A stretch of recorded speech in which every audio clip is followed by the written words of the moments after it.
Welcome back. Imagine coming across a 17-foot snake in your backyard. Well, that's what's been happening to some Florida residents after owners of massive Burmese pythons have got fed up with their pets and released them into the wild. Most of the giant snakes have found a home in the Everglades, and now hunters have been sent out to track them down. The BBC's Andy Gallagher has gone out with them and has filed this report. It's close to midnight on the edge of the Florida Everglades, and we're out with biologist Sean Heflick on the hunt for the Burmese python. And these pythons are eating a lot of rodents, they're eating a lot of rabbits. There are only a handful of people here licensed to hunt these snakes, and finding them at night like this is no easy task. But it's on these back roads that we have the best chance of finding one. Come on, snakies. After about 3 hours of searching, success. See him right there? Look at that. It may only be a fairly small python, but it shows just how relatively easy they are to find. Well, what's the approach to...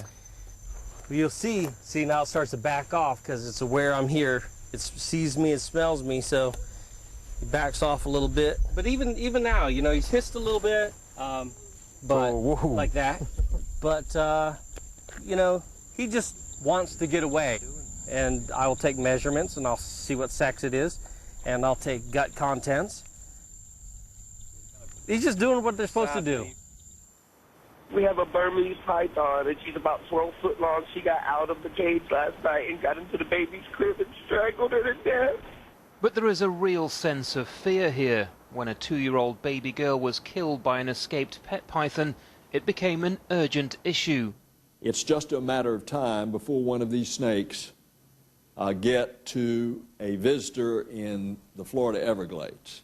Senator Bill Nelson pulled no punches when he appeared before Congress last month, asking lawmakers to ban the import of Burmese pythons. They killed a 16-footer, a female, and inside of her were 56 eggs ready to hatch. They now estimate that these snakes have proliferated to the tune of 150,000 in the Florida Everglades National Park. Now this was in somebody's grandmother's backyard. And back in Florida, these wildlife and fisheries officers need no convincing.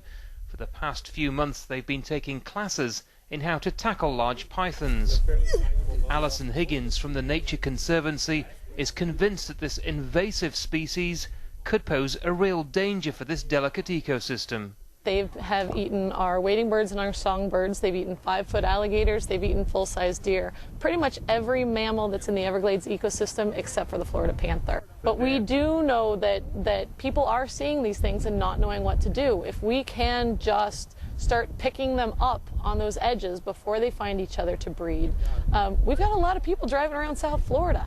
I do think it's possible that we can scoop most of these up.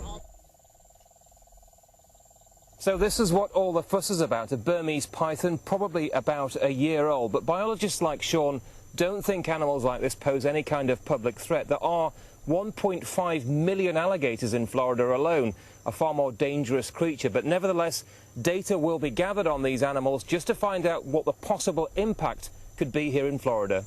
The key question is just how many are out there and how big a threat they pose to people and the environment. Andy Gallagher, BBC News, on the edge of the Everglades National Park. A very brave Andy Gallagher there.